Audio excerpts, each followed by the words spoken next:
with us tonight. And for those that don't already know me and that are just joining in, as mentioned earlier, I'm Alyssa Harlow, and I'm the Director of Marketing here at MD2B Connect. Tonight, we're going to be going over all of your questions that you submitted on the Google form. We received a lot of questions, so we won't be taking questions in the chat tonight. However, if you do have any pressing questions at the end of this webinar, we encourage and welcome you to reach out to any one of us on our team, including Dr. Desai, so that we can answer those questions for you or clear up any doubts. As we always mention, if you have any questions about anything else, about your rotation, about guidance, please, we are here for you. We want to help you. Reach out to us. We are here for you at any time to answer your questions and help you and hopefully clear up anything for you and guide you in the right direction.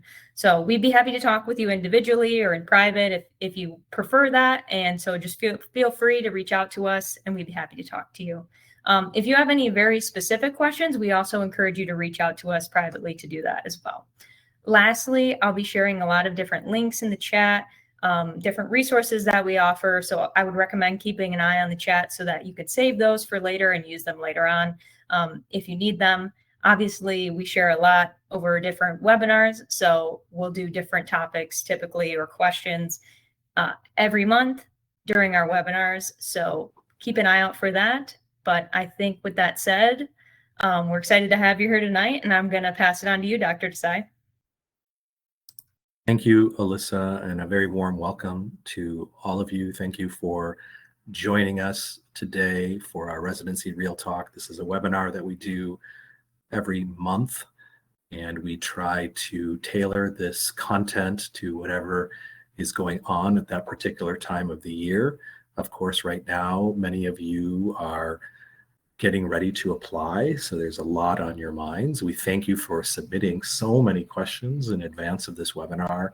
A lot of great questions. We know there's a lot of uncertainties, certainly some stress and some anxiety.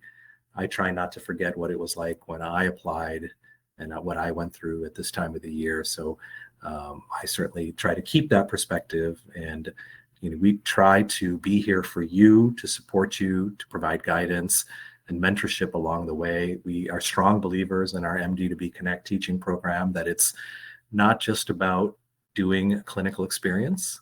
It's about maximizing your learning during that experience. It's about becoming a more informed residency candidate, and with the information that you acquire, to make good decisions, to create an action plan that's going to get you closer and closer to your goals. And we do that in many different ways, one of which is this webinar. But as Alyssa said, we also offer personalized advice. So I have reached out to many of you already. We have had a chance to talk and dive deep into your situations. There are some of you who are more recent rotators that I haven't yet had a chance to speak with. I'm really looking forward to doing that and talking about the particulars of your background and your goals and your concerns. And so we will do that in the very near future. Before we get started any further, though, I apologize again for the technical difficulties. I want to make sure that you can all hear me, because when Alyssa was talking, she was actually coming across choppy to me. And so, Alyssa, can you invite everybody to just comment in the chat whether both you and I can be heard clearly? Yeah, absolutely. If you guys could just let us know in the chat, simple yes. Let us know if you can hear both myself and Dr. Desai, please. Looks like we're good, Dr. Desai. Excellent. Thank you again to all of you. So let us get started. Today, we're going to devote essentially this entire webinar to your questions, because there are so many of them. And there may be some that we don't get to. There were some that are very, very personalized, very, very specific to a particular individual. I think those types of questions are better served with me having a one-on-one conversation with you. So if you don't see your question here tonight, or if you have new questions that come up as you're listening to this webinar, or at any point in the future, as Alyssa mentioned, we're here for you. You will have my direct line if you don't have it already, and you can just reach out to me. We can get on a call and we can talk about your situation. So here we go. Let's get started. I want to start by talking about where we are, of course, August 2024, and what should we be doing. These are things that if you're applying next month, I'm sure that you are very much involved in, but it's important to sort of reiterate that and describe some of the finer points of these things. So we'll start with researching programs. So much of our success in the residency match comes from the quality of our research. And this is a big job, as you all have found. There's a lot of programs, there's a lot of information, but the more information you gather and the more you process and consider how it relates to you as an applicant, you will be able to utilize that information to your advantage. And so let me give you some examples of what you should be thinking as you're acquiring this information. So first of all, a very common question is, how many programs should we apply to? Well, part of that answer comes from your in-depth research of these programs. What you're trying to do is you're trying to look at your profile and match it up with the criteria of these different residency programs. And you're trying to determine which programs out of this much longer list of programs you are eligible for. Now, that can help you utilize a more targeted approach to the programs to which you will apply. In addition to doing that, you're also trying to determine the particulars of that program. What is the mission of that program? What are its goals? And you're trying to determine how that aligns with who you are and what's important to you and what you want to do with in your future. This is the whole concept of fit. It is something that's very important to residency programs. They are looking to see if the applicants have a good fit with them. You, in turn, as an applicant, are trying to see if the program is a good fit for you. Researching programs in this manner allows you to create application materials in a more specific and personalized way. Obviously, your ARAS application can't be modified to different programs, but there are ways that you can take the material you learn about individual programs and utilize it in other application components. For example, with the personal statement, some applicants elect to write more than one personal statement. You can write many different versions of your personal statement, and by that I mean you can tailor your personal statement to particular programs. And so that can help you communicate a very specific interest and even fit with the programs that you most covet. The research that you get from your program review can also be used in letters of interest. We had several people ask questions about letters of interest, which we're going to get to in a little bit. But again, the more knowledge you have, the better you'll be able to do in terms of writing a letter of interest that's meaningful and effective and gets the job done, which helps you get an interview. Of course, the research that you do also helps you when it comes time to interview at the program. So one of the things you're trying to do as you're researching these programs is trying to organize all this data so that you can use it in many different ways. And the list goes on. Those are just some examples of how your program research can help you. What else do you need to be doing in August 2024? Of course, we need to work on our ARAS descriptions. We have to work on the entire residency application, but the part that tends to be most challenging for all applicant types is the actual descriptions of your ARAS experiences. You, of course, have a character limit. It's not a lot of space, but every word is vital for your purpose. And you have to make sure that the content that you put together includes what is relevant, that the programs are looking for, and is put together in a way that is compelling to them. So ARAS descriptions, that tends to be the most time-consuming aspect of the ARAS application. We need to ask for letters of recommendation. We need to realize that we don't have full control over certain parts of our application, and we need the assistance of others, whether it's our preceptors or attending physicians who are supporting us by writing letters, whether it's our medical school that we need help from to finalize certain documents, whether it's your MSPE or your IMSEL. But this is the time to make progress with those things, because time is required, right, for letter writers to complete their job, for your medical school to finalize these documents. So pushing that forward is one of the highest priority items that you have right now. Now, for letters of recommendation, since you're rotating in our program, if you have any trouble whatsoever, because we've had instances where emails where people are following up on letters end up in the junk or spam folder, and there's a bit of difficulty with contact, just reach out directly to me and I will help facilitate whatever is going on. For example, one of my medical students just last month sent me an email, and he was a visiting medical student from another state, and his email was flagged by my institution as spam. And so his email went into my spam folder, and I try to do a good job of checking my spam folder regularly, but I managed to have missed that one. And so another follow-up from him made me realize that it was sitting in my spam folder. So if there's any difficulty whatsoever, don't hesitate to just reach out directly to me, and I will help you out with letters of recommendation. For that matter, if you're having trouble getting letters of recommendation from non-MD2B Connect rotations because you're running into some difficulties, I have a lot of experience in this area, so I'm happy to weigh in and give you some strategies and help you get those letters into the system so there's no delays. So don't hesitate to reach out for them. Now, along with getting those letters done, we want them to be reflective of what you are able to offer, right? You all have been working hard in your rotations to showcase your qualities, to highlight your skills, and we want that stuff to get into the letter, right? That's what programs are looking for. So at MD2B Connect, we're strong believers of a collaborative letter writing process. In fact, in the red book that most of you have, it's called The Successful Match. If you don't have it, it's probably because you just recently started rotating with us and you'll be getting it in the mail soon enough.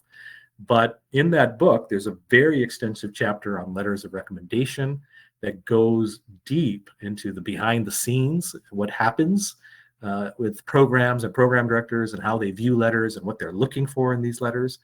And we advocate in that chapter about being collaborative with your preceptors and your attending physicians to ensure that the best possible letter is written.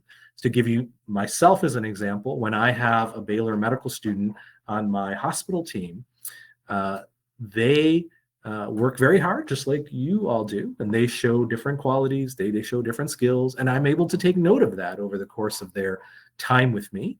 And so I have certain perspectives and certain thoughts of what I want to include in the letter. The student also has perspectives, things that they were able to show through their patient care, which highlighted a particular quality that if they bring to my attention, then I have some more food for thought on how to include a bit more details, maybe a strong example. So I'm very encouraging of my students to be collaborative with me. And I believe that's the ideal approach. And you will find that our preceptors in our program often mirror that approach as well. So in that chapter on letters of recommendation, it will teach you how to provide meaningful information to your preceptors and to do it in the right way so that the end result is a letter that you deserve. Now, we did talk about coordinating with your school to finalize documents, so do get on top of that. And we want to talk about networking. So interviews are going to be given out throughout the cycle, but the biggest months for interview invitations are the months of October and November. So we have from now, which is middle of August, all of September, October, and November, to really keep on networking. And if we make this a priority, we're going to make some things happen. And the idea behind networking is because every year it seems that programs are receiving record-breaking numbers of applications. They have a hard time figuring out which applicants to interview. They can only interview about 10 to 20% of their applicant pool. And as a result, they sometimes make mistakes. They have sometimes quality people that they overlook. And networking helps you because it brings your application to their attention. It helps prevent you from being overlooked. And if you've done a great job on your application materials, it's going to enhance your chances of getting an interview. So do make some efforts with networking. All right, so now let's get into your questions. So we're going to start with geographic preferences. We had several questions about this. I want to give you a little bit of background about geographic preferences. It's a relatively new part of the application, just a couple of years old.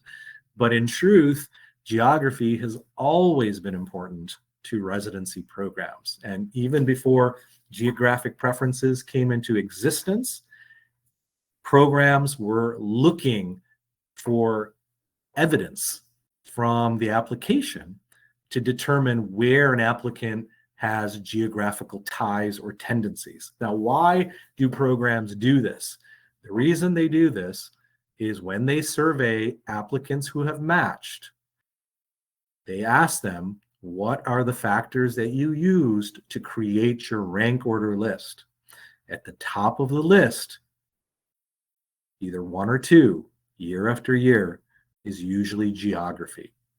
That is something that has been in place and known among residency programs for years and years. So geographic preferences came into being so that the applicant can express to the program what parts of the country they're interested in, and the programs can understand that the applicant has a preference. So it allows, again, some measure of fit related to geography. So the question here is, do programs give preferences to candidates who select their geographic region? Yes, they do. In a recent survey of program directors, over 80% of program directors said that they use information from the geographic preference section to help them identify applicants, again, whom they would have otherwise overlooked. So this is something that can really help you if it's done well. So geographic preferences, you have 9 different geographic regions to select from. You can identify up to 3 for the purposes of our residency application. And it is something that you have to decide specifically how to do it based on your specialty choice, based on where the programs that you have the most chance of getting into are. Are they concentrated in a few geographic areas? Are they scattered throughout all of these 9 regions? We also have to take into account your personal preferences. Some applicants have compelling reasons to be in a certain city or a state or a certain region, perhaps because of family reasons or other reasons. So there's a lot of variables in play here when you're deciding on your geographic preferences. But if anyone has specific questions as it relates to them, I'm more than happy to talk about your individual situation one-on-one. We also had questions on program signaling. The question is, please tell more about signaling, especially in internal medicine. So just as geographic preferences are important, so too are program signaling. We have some data from the recent surveys. Program directors were asked, what is the degree of importance you attach to each application component? One of the components that they were asked about was program signaling and how important it was in making interview decisions. And nearly 70% of programs identified it as something that was very important or just important in their decision-making process. And again, this whole concept of applicants being overlooked, over 70% of PDs agreed or strongly agreed that signals helped me identify applicants whom I would have otherwise overlooked. Now, last year, we had a smaller number of signals for internal medicine. This year, we have 15 signals for internal medicine. We have a mixture of gold signals and silver signals, so 3 gold and 12 silver. The first rule of thumb with program signaling is that you should utilize all your signals. The second rule of thumb has to do with selecting the right programs to signal. So this is very much dependent on your program research. Going back to what we said when we started this webinar, your program research is vital in so many different ways. So as you're researching programs and you're looking at your profile, you're matching yourself to the criteria of the program, and you're looking at the resident roster, and you're taking a look at what percentage of that roster is comprised of IMGs, and you're looking to see, you know, are there IMGs from my country? Are there IMGs from my medical school? You're using all of this data to determine which programs you're going to be more interested in, which programs are going to be more interested in you, so that you can make a shorter list of programs that you're thinking about signaling. So that is something that's crucial to do through your program specific research. And again, how you signal these programs, there are some personal differences. Again, whether you are restricted to a certain geographic area, that often comes into play in how people signal. You also have to be careful to signal programs where you would be a competitive applicant. If you signal most or use most, if not all of your signals on hard to get into programs, that's not the most effective strategy. The idea is to use your signals in such a way that it will maximize the number of interviews that you glean from those signals. So where you are most competitive is the best approach. It's not to say that you can't include a few hard to get into programs, but if you're using too many of your signals on those programs, that may limit the number of interviews that you get from your signals. Your signals are your most powerful thing, one of your most powerful tools to attract the interest of programs. Okay, question about program signaling related to what if they don't accept signals? Okay, so there are some programs out there that don't participate in program signaling for whatever reason. Now, that doesn't mean that they don't respond favorably to expressions of interest from applicants. It just means that there have to be other ways that you communicate your interest in their program. So if they don't have signals, we have to resort to other techniques. For example, we might write a program-specific personal statement. We might have a resident in the program that we have a relationship who advocates on our behalf. We might interact with some member of the residency program at a conference. We might send an email or a letter of interest to the program. So there are multiple ways that we can communicate our interest in a program that doesn't accept signals, and we have to utilize those things in the best manner to achieve the same purpose. Remember that your perceived interest in a program, that is actually a criteria, perceived interest in a program. You can look it up on the NRMP Program Director Survey available at the NRMP website. It's a significant factor in these programs' interview decisions. In some surveys, as much as 70 to 80% of IM programs, just using internal medicine as an example, used perceived interest on the part of the applicant in deciding whom to extend interview invitations to. Staying with program signaling, someone asked if current specialty feedback is that only applicants that geographically preferenced and signaled specific programs will likely be reviewed for interview consideration. How do I stand out to a program I could not signal or geographically show preference to? Great question. It's not going to be possible, right, for us to show our interest in every single program with the use of these new tools, specifically geographic preferencing and program signaling.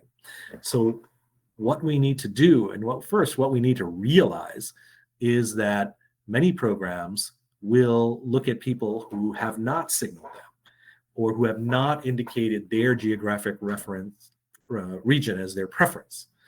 Now, in an ideal world, every program should be very transparent about how they're using these tools. And so I belong to an organization, my specialty is internal medicine. One of our governing organizations is called the Alliance for Academic Internal Medicine.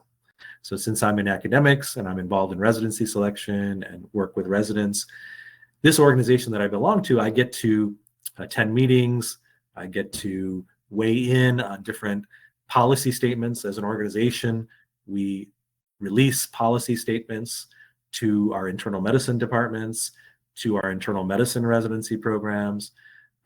And this is based on a consensus among the group where we try to advocate for best practices in residency selection. One of the things that we've been trying to do is trying to get programs to be more forthcoming with how they use program signals and geographic preferences. That is something that is starting to happen. So if you're going to some of these websites, you are seeing some language there. The hope is that more and more specific language on how these tools are being utilized at each respective program will find its way to the website and also find its way to Residency Explorer.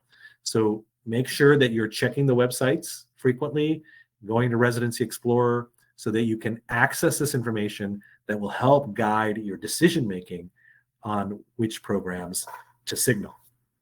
Now, if you can't signal a particular program, again, going back to what we just said, there are other ways to express your interest, and you want to make sure that you do that.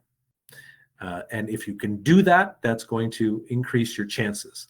Now, I'm not going to say that every program is going to look at people who are outside their geographic region or that don't signal them, because some programs may get plenty of signals, right? Or plenty of people who've marked their geographic region as a preference.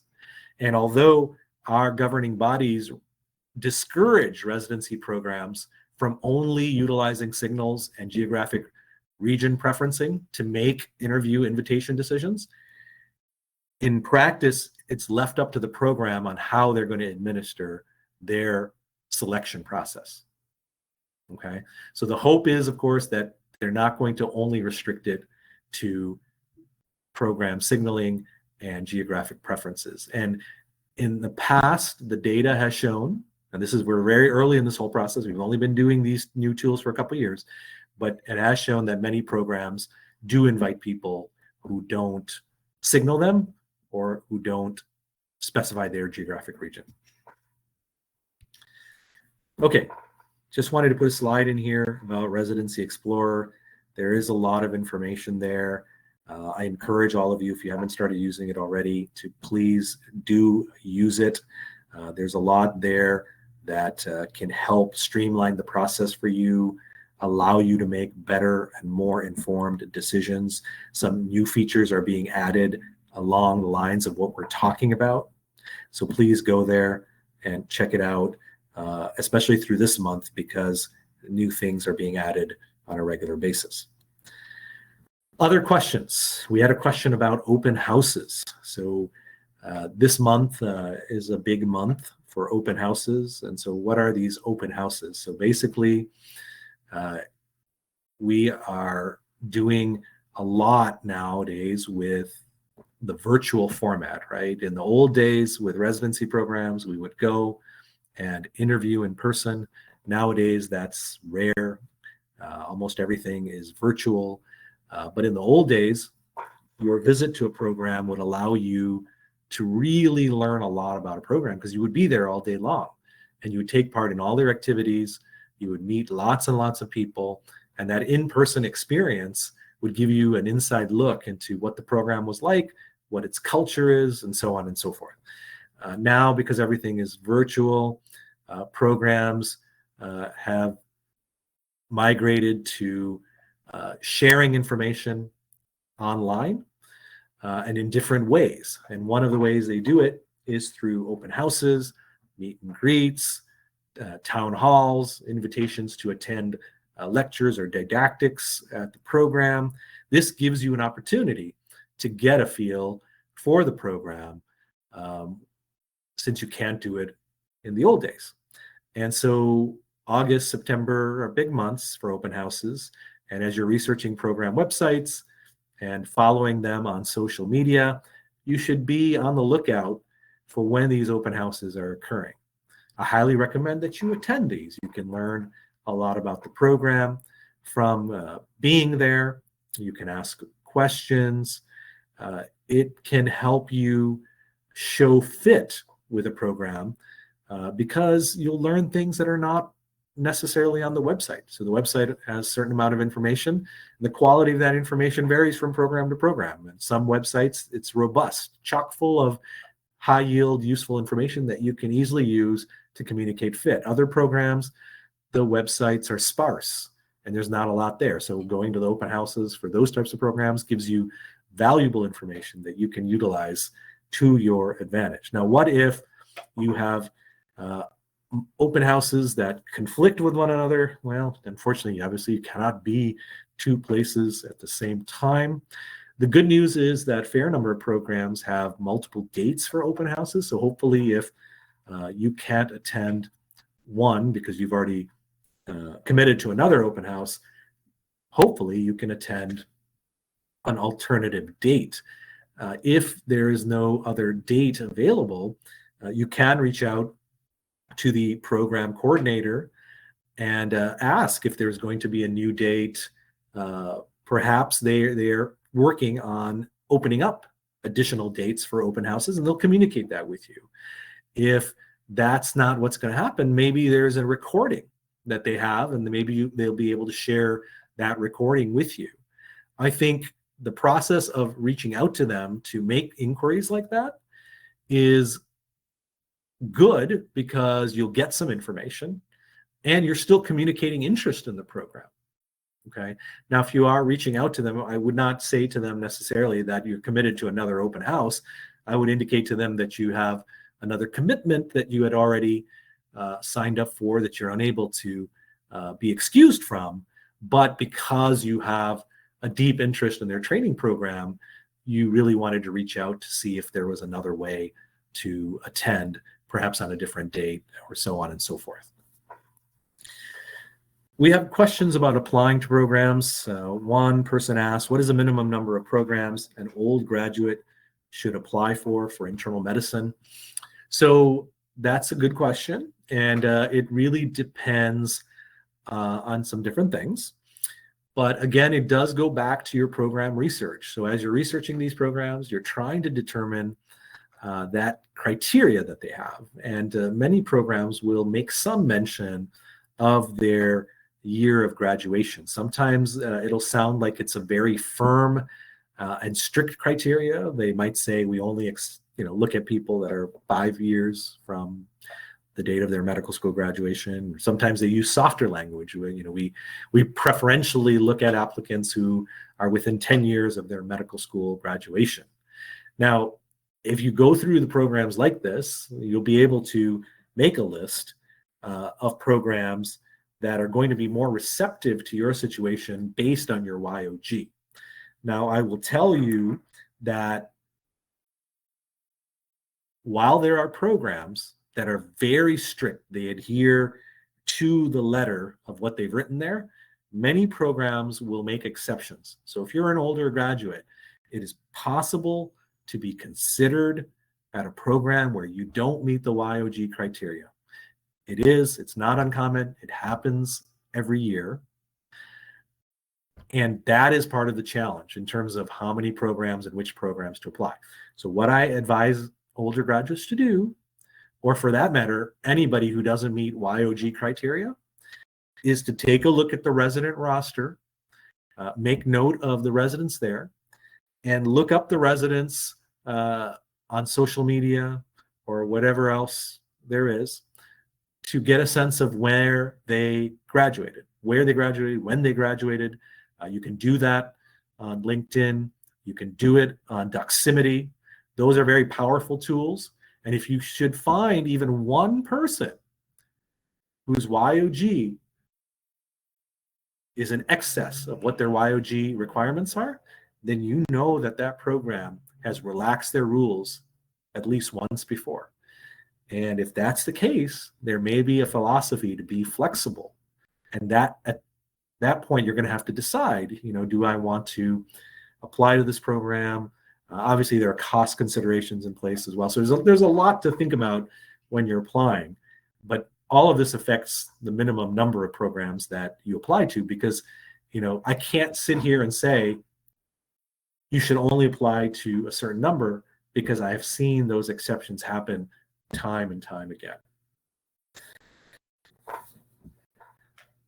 Again, applying to programs, how many programs is ideal to apply to? You can look at the statistics based on your specialty for how many programs are submitted by different applicant types. So whether you're USMD, USDO, IMG, you can take a look there. But the number of programs that you apply to is, again, going to be based on your research. If you've had time to do intensive research, it is certainly possible to have a smaller list, okay?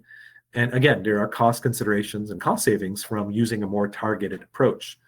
If you're short on research, but you have the expense to, the costs available to you to apply widely, then you can do that, keeping in mind that that approach means that you're going to be applying to a lot of programs where your chances are very, very low, right?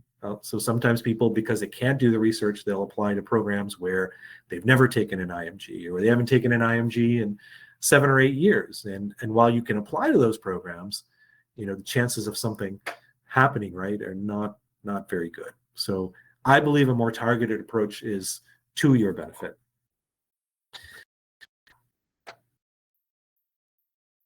Staying in the same area, applying to programs, one person asked, what are the chances for an applicant more than 10 YOG to get an IM or FM residency interview after getting filtered? So I'm not exactly sure with the way this question has been asked what it means, but I'm going to try to guess a little bit.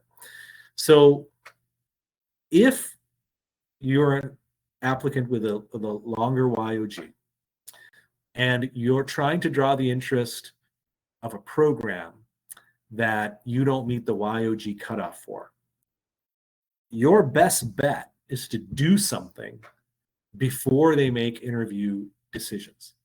Because if they're going to use YOG to filter, you want to do something to communicate with them your interest. So it could be a signal that you give. It could be a very specific email of interest that you send them. It could be a resident in their program who advocates for you, knowing that your YOG doesn't meet their criteria, but maybe there's a history of them taking people, right, with longer YOGs, even though their criteria doesn't explicitly say that.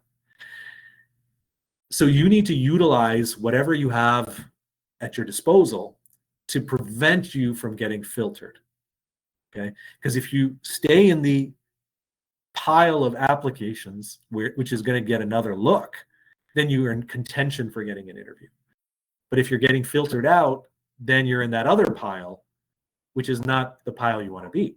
Now, if you get into the other pile, which is you've been filtered out, now the question is, do you know you've been filtered out, right? So what happens when you apply to programs is you're waiting after you apply for some sort of decision to be made. So if you get the interview, great, the decision has been positive in your favor. You can also get rejections, okay? And the rejections can occur because you might have been filtered out, okay? And somebody may not have laid human eyes on your application, right? So there's another group where you're just kind of in application limbo. You don't hear anything, yay or nay, from the program. So it's not, yes, you've got an interview, or no, we're not going to offer you an interview. You're just sort of waiting, okay? So eventually that program may take some sort of action, right? They might interview you or offer you an interview 1 or 2 months later, or they might offer you a rejection again 1 or 2 months later. But the idea is to do things to push it into the interview pile. So all the things that I just described will help push it into the interview pile. More on that here in a minute. Okay, Now we did, as I said, had some specialty specific questions. I can only do a couple of them because I want to make what we talk about as widely appealing as possible to our full range of attendees tonight. And again, if I don't go over some specialty specific questions, I want you to reach out to me so we can talk about those things. It's important to me that I cover those things that are important to you. But one question that we had that was specialty specific had to do with the competitiveness of anesthesiology. So in this last match, there were approximately 2,000 positions in anesthesiology spread out over PGY1 and PGY2 positions. I created a table there for you to get a sense of how application numbers to anesthesiology programs have changed over a 5-year period. So if you look at 2019 versus 2024, you can see that the IMG applications to anesthesia have been roughly the same, but you can see a sharp increase in the number of applications submitted by both DO applicants and MD applicants. And if you look at total applications, they have gone up quite a bit. So it is getting more competitive, has been competitive for a while, but we're seeing increasing competitiveness. And in this last match, there were less than 200 IMGs who matched in anesthesiology. Okay, another question had to do with what is considered a holistic ERAS CV? I mean, what should be the ratio of USCE to research to volunteer experiences among the 10 experiences? Okay, so first we should talk about what a holistic review is. I think what this person was asking really is, what is a holistic review? That is something us academics are encouraging programs to do. We don't want it to be just about a score. We want it to be a broad-based view of the different things that an applicant can bring to a residency program, right? I'm sure we all agree that being a great doctor is a product of much more than your knowledge and how that results in a score. So this encouragement of programs to do more holistic review means that a program needs to look at what's important to them. What is their mission? What are they trying to do? What are the characteristics, the skills that are important to them in a trainee? And then create a residency selection process centered on those items. And then review the application components in such a way that they are prioritizing that type of information in making interview decisions. Okay, so one part of that is looking at your ERAS application and your experiences. Okay, what are these 10 experiences you've listed, and what have you done in those experiences? How have you described them? Okay, so there's no ratio that is going to be right for every single program because every single program is very different. You have some programs that are into research, and you have other programs that are more into community service and community outreach. You have some programs that are very interested in producing clinician educators, and you have some programs that have an interest in training residents to be advocates for their patients. Okay, so one thing that you can try to do is try to show your well-roundedness. Okay, I think that's always a plus for a wide range of programs. So that means including your USCE, if you've been involved in research, making sure that that's clear in your application, showing your volunteer work, okay, leadership, what have you. So well-roundedness is very well received by programs because they're not just looking for people who are going to take great care of their patients. They're looking for people who are going to come in, get involved, take part in initiatives, and leave the program better off than when they started the program, right? Everybody's looking for residents who are going to make contributions. And your past and what you've done in your past helps speak to your potential to make those contributions. So do try to present different sides of you, okay? Now, it is true, though, that some applicants are very strong in a certain area. And if that's the case, you want to feature that area. That's what we would call an area of excellence. And excellence in one area, in-depth work in one area, is also something that's very well received, okay? So you don't want to diminish your candidacy by downplaying some great aspects of your background, because a lot of the things that we do in our area of excellence is transferable to the work we do in clinical medicine as a resident. Okay, so keep all of those things in mind. And again, if anyone wants to talk about how to decide what to feature among your 10 experiences, I'm happy to do that one-on-one. Next question, how do I choose 3 meaningful experiences and an impactful experience? And so of the 10 experiences you have, you can identify 3 of them to be your meaningful experiences. What that gives you is an extra description field. So you have a description field that allows you to describe why you've selected that experience as meaningful. Now, these meaningful experiences are very important because they are going to be front and center in your application. They're among the first things that they will see among your 10 experiences, and so they help create a first impression. Now, how to choose among these just really depends on what you have in your background. I'm a big believer as an IMG that one of these things should be a USCE, because at the end of the day, you want to get across that you have relevant experience in the US, that you've been able to apply your skills and qualities in a US context, and that the experience was substantial. And because of that experience, you are more ready to transition into residency. And so there's a lot that they get from your USCE. And putting that as one of your meaningful, you can make a strong argument for that. But you can choose other things for the other meaningful experiences. It just depends on what is most important to you and how that experience shaped you as a person and as a professional. And again, how it impacted you and how you were able to make an impact on others. The impactful experience is a separate section of the ARAS application. It is not a required section of the ARAS application. It is an optional section where applicants have an opportunity to describe any hardship or challenge they faced in their journey to residency.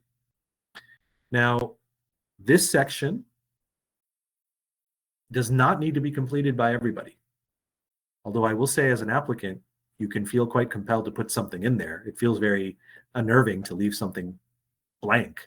But trust me on this. I've been to a lot of conferences and interacted with a lot of people on residency selection committees and with program directors. No one is going to downgrade your application if you don't write something in the impactful experience section, because not everybody is going to have had a hardship or a challenge.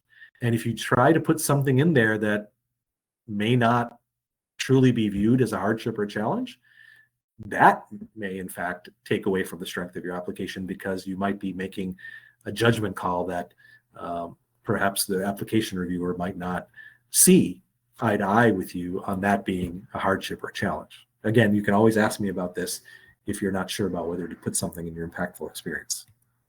Okay, visas. Do the programs sponsor the J1 visa, or is it the ECFMG that does it? It is the ECFMG that sponsors the J1 visa. Okay, are we allowed to email program directors showing intent to join their program? So this is our so-called letters of interest. And the answer to this question is it depends.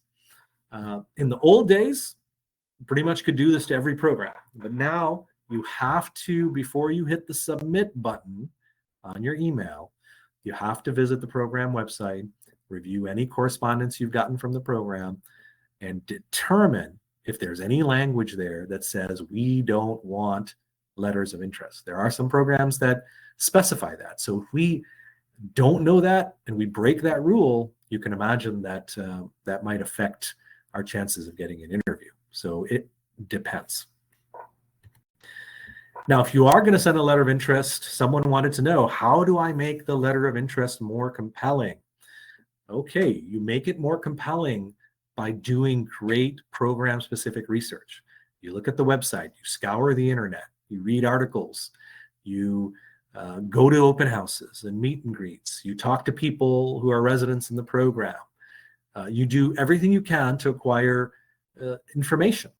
And then you decide how to use that information in the best possible way. And what you're trying to do is be very specific in your letter of interest about why you're interested in that program and how it fits with you. Most letters of interest that we receive, doesn't matter if it's from a USMD, USDO, or IMG, they tend to be very generic. It feels like this email or letter could have been written for any program. And if that's what your letter looks like, then it may not accomplish what you had set out for it to do. So what I would encourage all of you to do is, after you draft your email of interest, take a step back and ask yourself this very important question. If I sent this to this program, would they look at it and say, oh, that could have been sent to any program? And if that answer is yes, that just means you just have to make it more specific and refine it so that it becomes more meaningful to the program. And then it's more likely to help you get an interview. At the very least, help you get your application looked at, which of course is the step that's required to get the interview. When is the best time to send a letter of interest? So October and November are the biggest months for interview invitations. I would say that if you want to send a letter of interest after you submit your application, it's best to do it a couple of weeks after the 25th of September. If that's the first day they can look at your application, ideally your letter of interest would be received a couple weeks after that, before we get too far into October. That way it's reaching them before they made a lot of interview decisions. And so then there's a lot of slots still available. And for them, they can start to look at you for one of those many, many spots. So that is what you can do. A question that I get asked a lot is, should I send letters of interest before I apply? You can communicate with programs anytime you want. What you have to realize is there are certain times of the year that you may not get much from those communications. Like the months of July, even August are tough because new residents have started. Like, for example, at our program at Baylor, we are very busy with new interns. We are busy with our PGY2s who have just become new residents. And so that's a lot of things going on for a program, core faculty, and a program director. Okay. There's no harm in sending letters of interest at other times of the year, as long as you do a good job crafting it. Okay. But your yield may not be very, very high depending upon the time of year. The other thing to keep in mind is when you send it before the application is received, there's nothing for them to reference your email to. You can, of course, include a personal CV, but of course, if you choose to do that, your CV really has to be compelling. Content has to be great, and it has to be visually appealing. So there's a lot to think about related to letters of interest. Another question of letters of interest. If we don't get any interviews, what can we do during the match season? Will a letter of interest make a difference? So you want to be proactive. You want to get those letters of interest in before the bulk of the interviews are offered by that program. That way, your letter of interest has more potential to result in a favorable action, meaning an interview for you.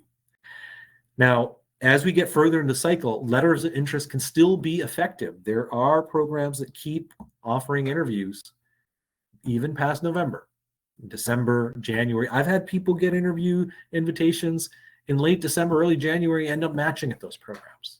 Okay. So letters of interest can still make a difference later in the season. Sometimes if you've already sent a letter of interest, there may be an opportunity to send an additional communication later in the season because maybe there's more data. Maybe you have a step 3 score now. Maybe you've done a sub-internship somewhere. Okay. Maybe there's a new letter of recommendation that you just uploaded in the month of November. So there's going to be things that might pop up that give you a reason to communicate with programs again. And that extra effort can help push you into the interview pile. Okay, we had some questions about research. What kind of research is taken into consideration more in terms of having good credits while applying? Is it case reports, systematic reviews, or prospective and retrospective studies? So all research is favorably viewed by programs, okay? Residency programs know that it's not easy for students of all types to get involved in research. Some US med schools have more opportunities in terms of research than others. Many countries simply don't have that much to offer, right? In terms of research, that can limit your opportunities. So while it would be great if everyone could do original research, whether it's basic science or clinical, there's not equitable opportunities all over the place. So if you have access to case reports, that you have an interesting case in your home country, or you have an interesting case through a rotation you're doing with us. We've had a lot of students who've done case reports or case series in our rotations. We've had people do QI projects in collaboration with their attending or their preceptor. Whatever you can find is worthwhile because it helps build a research foundation. Case reports are a great place for people to start. And they're not looked down upon no matter what you hear. My residents who are applying for fellowships, they do case reports.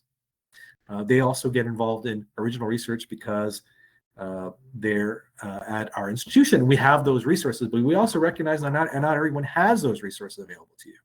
So getting involved in whatever you can is great because when you're a resident, you'll have expectation to do some scholarly activity. And research is one form of scholarly activity. In terms of having a good chance into applying for the best university hospitals in the match in the US, what kind of additional things that the applicant may have in order to increase the chance of matching in the top hospitals in the US? Places like Harvard, Yale, Mayo Clinic. Okay, so we have had people in our program that have matched at some of these so-called top hospitals, okay? And so I can give you a lot of insight into this. Every aspect of your application needs to be optimized, okay, if you're aspiring to go to one of these institutions. So having a great step 2 score, having significant US clinical experience, strong letters of recommendation, a well-rounded application. But on top of that, generally what people have to do if you're an IMG to get into one of these places is you usually have to do a dedicated period of research, usually 1 to 2 years of research at an academic institution. And by doing that period of research, you significantly enhance your resume. You meet a research mentor, you network with academic faculty, you go to conferences where you can be introduced to people in the field. There's just a lot of benefits that come from 1 to 2 years of academic research. And that's going to increase your chances, assuming that you have a lot of these other things as well. Do you have to have everything? No, there's some flexibility, right? Not everybody has all of these things top notch, but generally what I have seen is that people need to do a longer period of research. So if you're aspiring to do that, that's something that you really want to think about. If there's no research experience, how can that affect getting an interview in a community program, even they're not required it? So the thing that I think sometimes gets lost, because there's a lot of chatter about everybody needs to do research and lots of it, is that every year there are hundreds of people who match into certain specialties without doing research or having done little research. Now, of course, the more competitive specialties it's going to be very difficult to match in those specialties without doing some research. But among the specialties that we would say are less competitive, research is not an absolute requirement. Now, people have started doing lots and lots of research because they feel like that's a way that they can differentiate themselves among other applicants, especially in light of the fact that the step 1 went pass fail. But every year, hundreds of people match without a substantial research background, okay?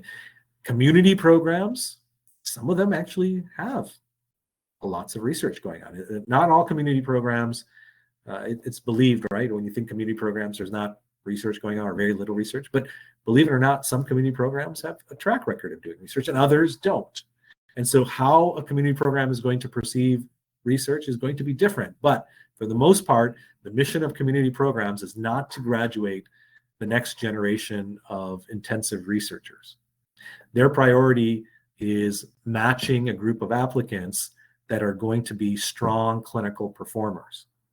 Now, the research, again, just like any other area of excellence, can show that you have transferable skills that you'll be able to bring to a residency program. But I can tell you story after story, and you can look at the data, and you will see that people without research or without any publications match every year. How to find research if you don't match this year? So it can be hard to find research. One of the decisions that you have to make is whether you want to do the research here or you're going to do the research in your home country or somewhere else. If you're looking for research opportunities here, those are out there. Most of those research opportunities are not publicized. The best way to find those things is to start looking at what people are doing. So going to the faculty research pages on these different institutions, reading about the faculty members, looking at what they're producing in terms of publications, presentations, looking at who the author group is, identifying who the junior members are. That also means going to LinkedIn and looking at people's profiles and seeing who's doing research fellowships, where are they doing it, who are they working with. That gives you a sense of where the research is taking place, who are the people that are offering these long-term research opportunities to IMGs, and gives you a sense of the IMGs that are doing it. And that may lead you to connect with them and perhaps get some information. But I think doing this type of thing will be very helpful. Now, you, of course, can send lots and lots of cold emails, and you'll hear stories, oh, I sent 500 emails and I only heard from 2 people. It can be hard to track the notice of these folks by cold emails because they get so many of them. But your cold emails are more likely to be effective, again, just like a letter of interest or residency program. If it's thoughtful, if it's based on some knowledge you've gained from your investigation of what that research mentor does, if it's well put together, then you're more likely to have that person reach out to you. But one of the best things you can do is just to expand your network so that the people who are either involved in research or attached peripherally to people who are doing research can notify you that there's an opportunity, and that can be how you land the position. So if somebody says to the PI, hey, I know this guy, and he's great, that gets your foot in the door and really helps facilitate you landing that position. Okay, letters of recommendation. My preceptor wants me to write a draft for a letter of recommendation. What is the best length for an LOR? Some say if it exceeds 1 page, it might not be read thoroughly, while others recommend writing it more extensively. So I will tell you that the research shows that longer letters are viewed much more favorably than shorter letters. That has been well established. Now, it's okay to go on to a second page. Letters of recommendation are going to be read in their entirety. They are taking on more importance than ever before. They've always been important, but since step 1 went pass-fail, the importance that being attached to letters of recommendation has gone up. So the most important thing is that it has meaningful content, that it feels like the letter writer has gotten to know you, that this content that's being shared is based on extensive interactions between you and that preceptor. So getting that kind of information across requires a certain amount of words, right? So a couple of paragraphs aren't going to accomplish that. So in my opinion, a full page, that can be accomplished, but there's nothing wrong with going to a second page. It shouldn't be a full 2-page letter of recommendation, but a page and a third, page and a half, nothing wrong with that whatsoever. Now, the typical contents, the second bullet point, this questioner said the red book mentions this, that they're referring to the successful match book that you all have or will be getting here very soon. What are the typical contents? I would refer you to that chapter because that goes into a lot of detail on what should be in these letters, okay? Just as a bit of a rough guide, think about what makes a great specialist in your field. Okay, what are the qualities that make a great specialist in your field? What are the qualities that make for a great resident in your field? If you're not quite sure, you can do a search with that in mind, and you'll turn up a lot of things. And that gives you some ideas for the types of qualities and skills that you want to demonstrate during the course of your rotation. So the idea is to demonstrate those things that are valued by a particular specialty and training programs within that specialty. And by demonstrating that, that's front and center to the preceptor, and that allows them to include that type of material. But the Red Book will go into much more detail. Every specialty has a specialty-specific chapter in the Red Book. So look at the letters of recommendation chapter to give you a detailed guide on what should be in LOR, and then go to the specialty-specific chapter at the end of the book to get more information. Okay. Can you provide us with a reference to a sample or a template for a letter of recommendation? So we can give you some help. Again, go to the chapters that I'm referring to in the Red Book. But if you need some additional guidance and a resource, reach out to either whoever your point of contact is at MDDB Connect. So if it's Dan, reach out to Dan. If it's Renee, if it's Mullick, reach out to them. Tell them that you were part of our webinar, that you were wondering about resources that we might have that could help you write a draft, and we will provide you with some additional information. Questions about the personal statement. How long should the personal statement be? The character limit is enormous, but I've heard it should be a page or less. It should be about a page. We do feel that 1 page is on the short side. And I say that because in all these years where I've been working with applicants to brainstorm and help them create strong personal statements, we have found that it's very difficult to do that in 550 words or 600 words, which is basically what a 1-page statement is. We have found that it's very doable to do that at 700 or 750 words. So I would say if your statement is most compelling at 1¼ pages or 1 1/3, there's nothing wrong with that. Now, you will see some language that says we recommend or prefer 1-page personal statements. In reality, if your statement is compelling, people will read it onto a second page. Like if you grab their attention from the get-go and you have it all the way through, they're going to read it because you've grabbed their attention. You've created a compelling statement. And so sometimes what people do is they get a little bit nervous about writing statements that are a little bit longer than a page.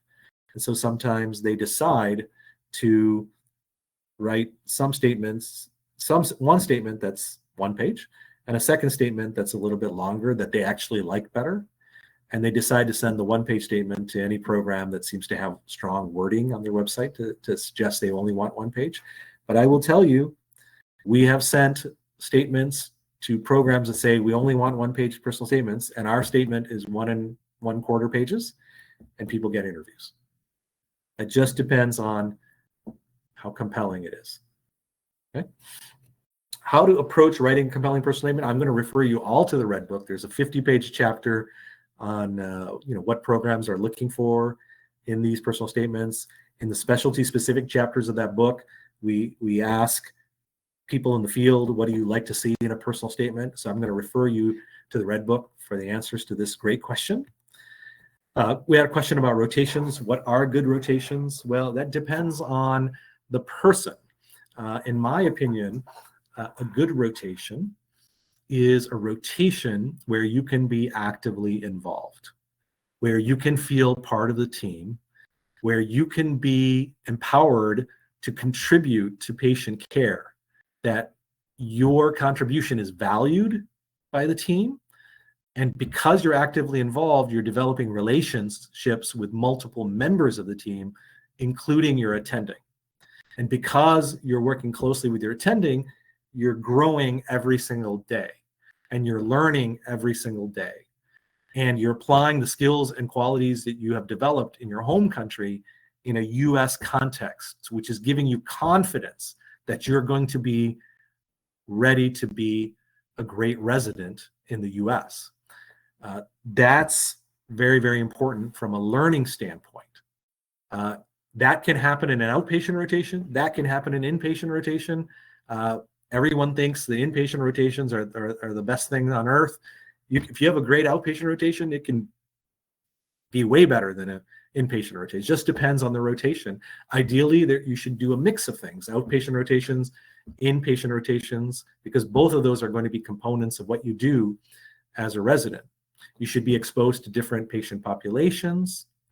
You should be exposed to different healthcare professionals, and you should be able to earn a strong letter of recommendation based on the interactions you have as a team member. And you should also have a chance to work with somebody who's going to care for you, to be invested in you. That's an important part, is to have a role model that you're working with that you can look up to and say, hey, I want to do some of the things I'm learning here for my patients when I finish my training, because this is what I aspire to be. So there's a lot that you want to get from these rotations. Now, maximizing your learning, you're going to be getting a green book called Success on the Wards. That's going to teach you how to maximize your learning. It's going to give you an inside look into what attendings here in the US value in their rotators. So I think you'll get a lot from reading that book. Now, how can you find rotations for free? This is a challenge. We encourage you to cast, look far and wide for these opportunities. The reason why it's such a challenge is the preceptors all across the country now are getting paid not just for PA rotations. So you have physician assistants that are looking for rotations. You have nurse practitioners that are looking for rotations. They pay preceptors. So the nursing programs, the PA programs, they are paying the preceptors to send their students to rotate with them. The Caribbean medical schools, which have a lot of relationships with hospitals here in the US, they pay their preceptors to host students. As a result, it's pushed out US medical schools from some hospital sites. So now US medical schools are starting to pay preceptors, okay? And so a lot of the preceptors out there that accept students, whether they're NP students, PA students, US medical students, Caribbean medical students, they are routinely getting paid for teaching. And that is, in my opinion, the biggest challenge for finding what in the old days, many, many, many years ago, were more readily available free rotations. That being said, I think the best way to look for them is, again, if you have alumni, if you have friends or family, just to try to use your network to see if you can make something happen. And that is, I think, the best way to go about it. But it is a challenge. It's been a challenge for a while. As more and more US med schools pay their preceptor, it's just going to be harder and harder. Next question. How do we improve interview skills? So next month, September, October, November, we're going to be devoting the webinars to interviewing. So come back and join us for that. The Red Book, The Successful Match, has 150 plus pages of interview prep. So that's a great resource to use. Our sister website, thesuccessfulmatch.com, has an extensive blog with a lot of residency interview articles, stuff that you don't typically see, very high yield stuff that complements what's in the Red Book. We can update the blog faster than we can update the book. So please go to the blog, check that out. We also have a podcast on both our websites called Success in Medicine. There are some podcast episodes that I devote entirely to the residency interview. So come and take a listen. I think you'll find some very, very useful information there. How can we improve our interview skills in answering uncommon questions? There's a blog post on thesuccessfulmatch.com website called the 350 most common interview questions. And what we do there is we take uncommon questions and we categorize them into groups where we show you how they are similar to what are the so-called common questions. A lot of uncommon questions are simply variations of a common question, that they're phrased differently. So when people are asked this, they don't see how it's similar to something they've already prepared for. So go to that blog and access that article. It'll streamline your interview prep, and I know you'll find it useful. I just shared that in the chat as well. So it's actually 275 over, but just so you guys, it's in the chat. Okay, awesome. Hobbies. How to mention hobbies when none are considered particularly special. Now, here's the thing. You're all special. You all have interesting hobbies. I have yet to meet somebody who's not interesting. Okay. It's just how you present your hobbies. Okay. So if you're going to write that you like hiking, instead of just writing hiking, write how you like hiking and you're on a mission to see the largest waterfalls wherever you travel to. Okay. If you are a soup enthusiast, write about how you're a soup enthusiast and you've had 28 different soups and you're on your way to 50. Okay. So take whatever you have and find a little bit of a spin to it. Okay. And that means we still have 2 months to find a spin to it. Okay. So just start brainstorming, thinking of how to present it in a bit of a different way, in a more compelling way to catch the interest. Now, hobbies in and of themselves are not going to land an interview, but they're often brought up in interviews. Sometimes it's the first thing somebody brings up just to break the ice because they know people are nervous, and they figure if I talk about hobbies, that'll help the applicant relax, and we'll get off to a good start. So do give some thought to the hobbies section, but think about what you're doing and think about how you can write about it in a bit of more of a compelling way. Okay, that brings us to the end. That's a lot. I apologize again for the late start and the technical difficulties. I thank you for joining us. And again, we are grateful to have you in our program. We are going to have some closing remarks. I'm going to hand it over to Alyssa. She's going to have some things to say, and then I will have some things to say, and then we'll wish you a good night. Yeah, just to reiterate, thank you guys so much for your patience earlier. I hope I did not bore you to death with the talk about my cats, but I'm sure some of you found it interesting. So I will go ahead and close this out for the night. I just want to say thank you all so much for joining us, and to those who submitted your questions. We really enjoy reading your questions, what you guys are interested in hearing about. If any of your questions weren't answered tonight, or you have anything on your mind that maybe was brought up, please feel free to reach out to anyone on our team.